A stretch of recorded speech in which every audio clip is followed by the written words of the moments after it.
Guys, happy Friday. Orioles facing the Reds tonight. Should be a great series. The Reds, I like the Reds before the season started. They're playing much better. They got Hunter Green tomorrow. He's got the best stats out of all the pitchers so far in Major League Baseball. He'll be a challenge to say the least. And then tonight they got this kid Abbott, the lefty, as we get to the lineup here in a minute. But Abbott's pitching tonight. He's no joke. So they got their work cut out for him. It looks like they just made a change here. They were going to have their other stud lefty Lodolo pitch on Sunday, but they just swapped that out for a righty who I'm not too familiar with. His last name's Briers, but Orioles dodge a bullet there, and the Orioles will throw out Povich again tonight as he's just seems to be pitching at home all the time. He'll start tonight. Brandon Young, that'll be fun to watch tomorrow, and then Charlie Morton on Sunday. Hopefully, should be fun. We'll see. I liked his quotes after his last not so good start, so we'll see if he bounces back. But all right, wanted to wait till later this afternoon to do the pod because I want to see what the lineup was.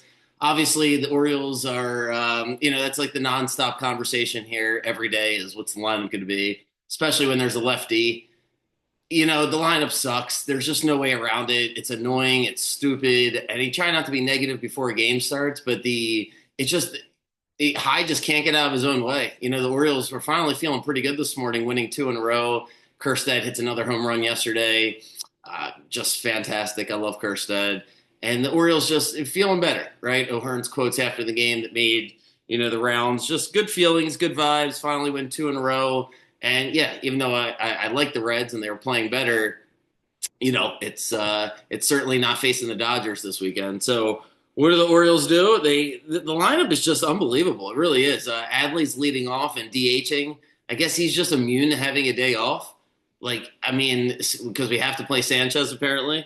So here's Sanchez in the lineup, and he left Kjerstad in there, which is nice. Kind of expected that since he hit the home run yesterday. That seemed like an easy decision because Hyde is really, what have you done for me in your last bat? Seems to be how he makes all these decisions. But there's no Holiday, and it just besides there being no Holiday, the order of the lineup as it's Adley, Gunnar, O'Neill, Mountcastle, Mullins, Westberg, Sanchez, Kjerstad, and Mateo. Just no rhythm, just weird. I don't like it. I've said it so many times it's getting annoying to keep repeating myself, but I cannot figure out why they're overthinking this lineup and just not having guys bat in the same spot. It really doesn't matter if it's a lefty or a righty. It really doesn't. So anyway, I hope they win the night, but I just can't stand the lineup at all. When I zoom out and I think about the big picture of it and what it all means for the Orioles, because I've been mentioning the consistency, the stability of the lineup, the lack of cohesion in the locker room, and all this stuff. The answer really just feels like they have to move on from Hyde because the quotes coming out now that the GM and the manager kind of each staking their ground a little bit because someone's got to take the blame for what's going wrong here, and it's going to end up being Hyde. Elias isn't going anywhere. That's just the reality of the situation. But the way Hyde has, kind of referenced these are the players here, not necessarily, including himself in the front office when he made his remarks the other day. And then Elias, he mentioned this last year. It didn't get as much of attention as it's getting this year, where he's saying that he doesn't have any involvement in the lineups, right? Like Hyde gets to make the final decision, knowing the fans are the most upset about that. So it just feels like an untenable situation. And you hate to be talking about that because the Orioles are a young baseball team with a ton of great players. They finally won two in a row. But you just glance at the lineup, and if I'm going to harp on a couple things, Mountcastle in particular, like what kind of pressure is that to just keep bouncing around? You're at seventh and eighth in the lineup, and now you're fourth because it's a left-handed pitcher. It just puts a ton of pressure on him to produce tonight.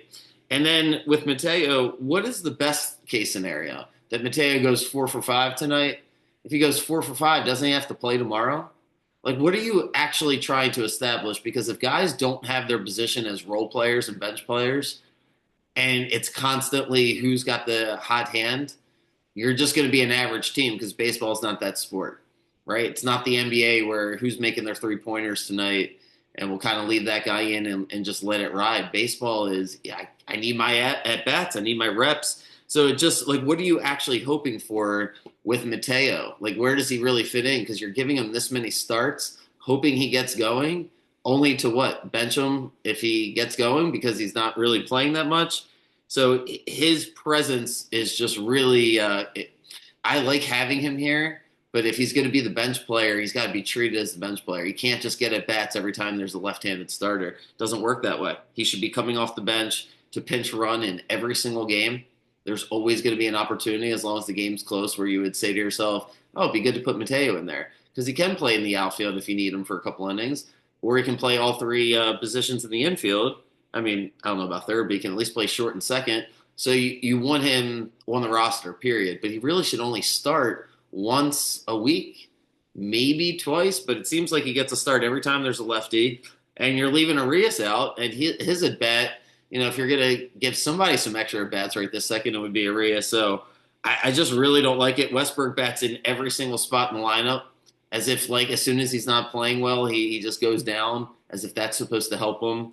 And it's just strange. It's a strange situation. So I don't love it at all. We'll see what Povich looks like tonight. Austin Hayes comes back. I'm going to talk a lot of NBA here for the next few minutes. But yeah, I'm excited for Austin Hayes to come back. I like Austin Hayes a lot. I think he was one of the more appreciated. I don't know, underappreciated because Oriole fans love Austin Hayes, but he was great in the rebuilding process, always doing things the right way. And he just came back from his injury to start the season. I think he was 4 for 13 over the weekend against Seattle. But the Reds just lost. Before I go on that, the Reds just lost a terrible game yesterday, 11-7 to Seattle.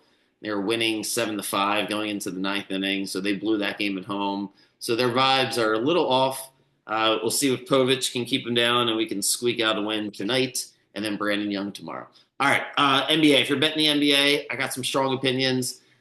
First of all, the Heat Hawks tonight. You can't bet the Hawks. You just can't. If you didn't see the game the other night, the Hawks completely quit. Trae Young gets ejected. The Magic dismantle them. There's no home field advantage for the Hawks.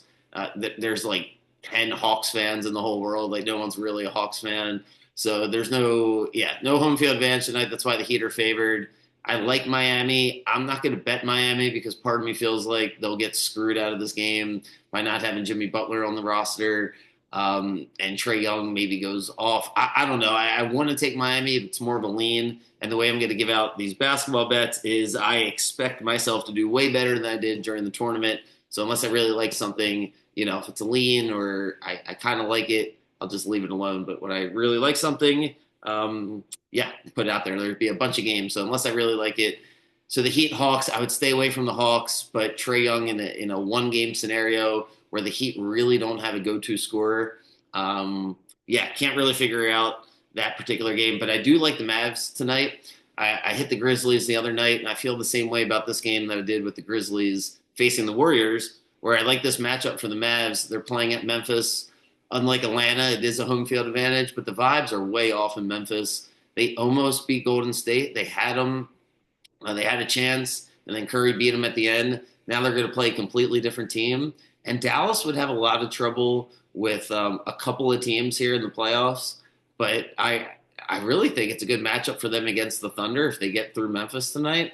And I think they will. I think they're going to actually win a couple games against the Thunder. I think that the stink of the Luka trade will feel a little less stinky, if you will, after this series, because I think the Mavs are going to win the night. If they don't win the night, they'll cover the 6 points.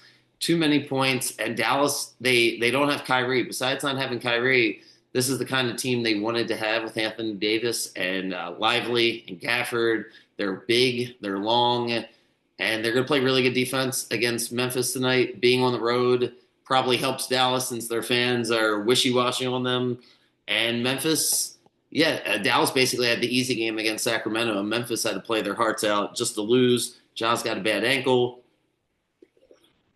I'll go Mavs tonight, and I do kind of like the Mavs to be competitive against the Thunder in that series. The rest of the West is just fascinating. All three series can go either way. They're basically 50-50 series.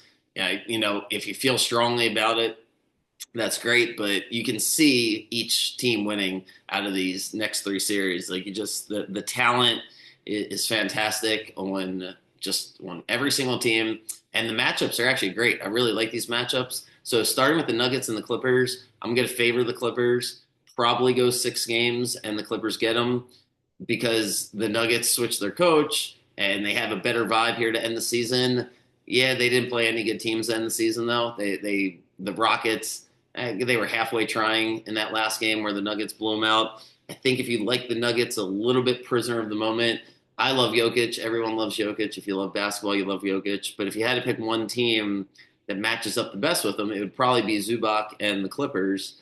They'll just guard him one-on-one. So that's the best way to play Jokic is let him get 50 points if he's going to get 50. He just can't get all the assists. And Ty Lue's my favorite coach in the West. Probably my favorite coach, period, when it comes to tacticians. I like Spoelstra maybe a little bit better, but Ty Lue is unbelievable for the Clippers. He always has a great defensive game plan. And the Clippers, I don't know since when, but you go back 30, 40 games, their record's been great. So once they've had Kawhi back, they've been a lot better. And the Nuggets just don't have enough pieces. They're missing, at least one, probably 2 guys off the bench to really make that roster work. And the Clippers are deep. The Clippers are going to roll with Zubac to guard Jokic one-on-one. And then the rest of the matchups, the Clippers are favored in all of them. They're long. Chris Dunn on defense is a great foil for Jamal Murray. And then James Harden, not my favorite player in the world, but you gotta give him credit, especially this year. If you're watching the NBA, you wouldn't really know it was James Harden because it's quiet and it's under the radar, and the defense is much better, and he's just leading the team. It kind of makes you look back at his career a little bit more favorably because he's always been maligned, couldn't get over the hump. Now the expectations go down, and he overachieved. Now with Kawhi back, so I do like the Clippers. I especially like them. You know, it, the deeper the series goes. I'll probably stay away from the first game or two, see how it plays out, but I like the Clippers for the whole series. I do like the Lakers beat the T-Wolves, probably the series I feel the most confident in. The T-Wolves would have been much better going up against the Nuggets, who they just seem to always beat. That would have been a better matchup for them. Probably would have been a better matchup for the Rockets, for the T-Wolves. The Lakers is not the team they want to play because it's Luka, it's LeBron, it's early in the playoffs. The Lakers could get tired as they go on, but the way the schedule's set up for the first round just favors the veteran teams, favors the teams that maybe benefit from the extra couple of days of rest. And then from the X's and O's standpoint, the T-Wolves, they're not going to have an answer for LeBron. I mean, that sounds like an obvious thing to say. You could probably say that for the past 20 years in every single matchup he's in.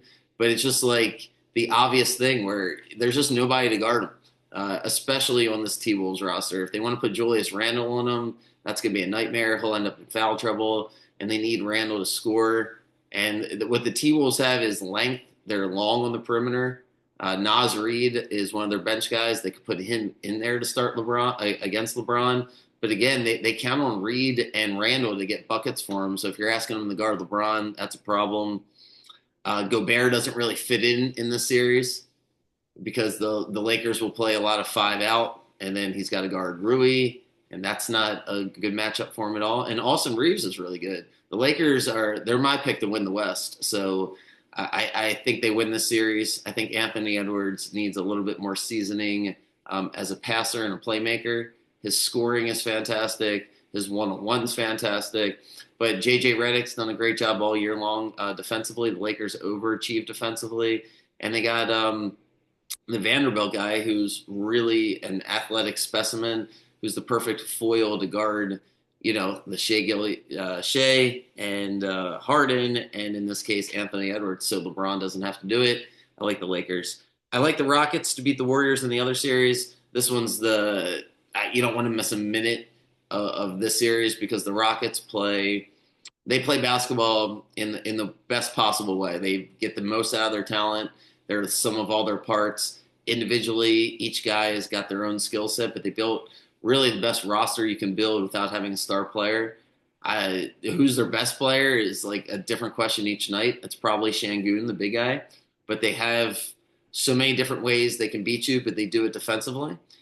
This is going to be, I like the unders in this game. I'm going to be taking the unders a lot, especially in the first half.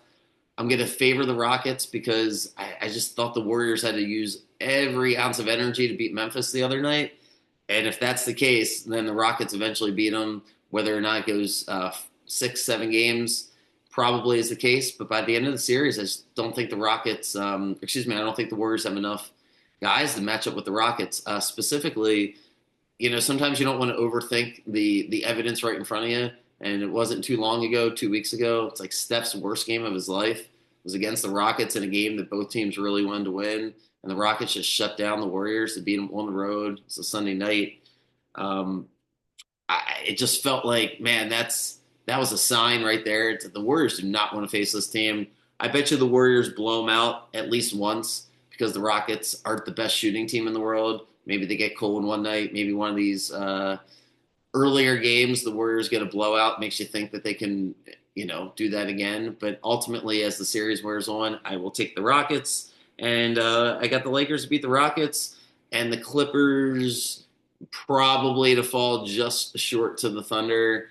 But maybe not. Maybe it's a 7 game series. If Kawhi was healthy all the way through, I think I'll go with the Clippers. If he's not, and it's probably just easier to bet on the Thunder because it's a better chance the Nuggets could beat the Clippers. But it probably a 7 game series, Clippers Thunder could go either way if they stay healthy. And either way, if the Thunder get that far and the Lakers are waiting for them, I like the Lakers. The Lakers beat the crap out of them. I mean, the Thunder had the 1 seed wrapped up, but still, they played all their guys a few weeks ago. Lakers demolished them, and then the Lakers, I think, we're on the verge of beating them again. It was a great game. 7 minutes left before they threw Luka out. But yeah, as much as I'm not a fan of LeBron and Luka, I gotta call it the way I see it. It feels like a lot like the Eagles with the Super Bowl, where it's right in front of my face. Not my favorite team, but if that's how I'm seeing it, then I feel even more confident about it. So I got the Lakers coming out of the West, and in the East, I zipped through the Celtics Magic series because the Magic just don't have the horses. Magic need. I hate saying they need a new coach, but they probably do. The offense needs to evolve. They're probably a player too short, but they also don't seem to play the players that can create offense at the right time. Against the Hawks out of nowhere, it's like, man, Cole Anthony and Anthony Black, the two guys that sparked it for the Magic, they don't seem to get enough PT and they don't seem to get the ball in their hands enough. And it's too much Paulo. The Celtics will overwhelm them. They're 14-point favorites in game one, that's an unbelievable number for, a playoff series, game one, 14 points. But yeah, Celtics probably zip right through them. Cavs will zip through the Heat or the Hawks. Even if the Heat win tonight, they're not going to have the horses for the Cavs. Heat Celtics, that would have been interesting because the Heat Celtics is a great rivalry, but Cavs Celtics will both roll. The other two series feels like they're just playing to get eliminated in the semis. That's just how I see it. The Knicks Pistons, I want to see the Pistons for a game. I haven't seen a ton of them all season, and they're a really good regular season team, as they've proven. I don't know how that translates to the playoffs because they seem to play harder than every team every night. Caught a lot of teams, weren't necessarily getting up for the Pistons, even as they were winning throughout the season. I think it would be a mistake to bet the Pistons. Probably feels good to do it. You want to take an underdog. I would stay away from that. I think the Knicks would. The Knicks are a really good team. The Knicks, I think, would probably take the Cavs to 7 games, maybe beat them, but it's just not a good matchup against the Celtics. Hopefully they're healthy. I don't really like the Celtics or the Knicks, so hopefully we get a good series out of it. But I just imagine the Knicks fall a little short there. But I do like them to beat the Pistons. And then the Bucks and the Pacers, for the right to face the Cavs. Giannis, his game's not evolved enough for me to think they're going to win the playoffs. He feels more of a regular season player, and I just don't like the roster at all. Feels like people that I've listened to take the Bucks don't really have too much logic behind it. It's just like Giannis, Giannis, Giannis. If you're watching the Pacers, they're playing great basketball. They don't seem to have enough of front level talent to beat the Cavs in the next series, but they'll make it difficult for them. They did play the Celtics pretty competitive in the Eastern Conference Finals last year. They match up well with Milwaukee. They're big enough to handle Giannis at the rim, relatively speaking. And I just think the Bucks are, even if Lillard came back, it's not enough. So I'll take the Pacers in that series. That's my basketball thoughts. I'll put out basketball bets throughout the playoffs. I'll pop back on here Monday, recap the first game of all the game ones, and yeah, go O's tonight. But the final thoughts are you have to have your roles established no matter what you're doing, and Hyde's got to figure that out. And it's hard to like root for the team to win when you're like, the vibe is so off. So of course you want them to win. It's not that you want them to win doing it your way. I don't really feel that way. Like, hey, they have to have my lineup. I just wish he had a lineup, and he stuck with it. And I just, jerking Holiday around is not great. And leaving Kerstead in because he hit the home run yesterday is great. But we all know if he didn't hit the home run yesterday, he wasn't going to be in the lineup today. So who knows? Anyway, if you're going to the game, enjoy it. Povich is a dog. I love having Povich. He's a battler. He's not Eflin. You can't really park yourself for a couple hours of clean baseball with Povich, but he's a grinder. He's an Oriole. He's a grinder, and he seems to always get the ball on a home Friday night. Just seems to work out that way. The Grayson situation, not an expert, don't have any insight. Just wasn't expecting him to pitch anyway. So with the injury, yeah, it's just bad news. And it is what it is, right? Brandon Young, we'll see what he looks like. He's got the hair to fit in. We'll see how he looks Saturday. Have a good day, guys, and good luck. I'll have my bets out here with the pod. And yeah, see you Monday.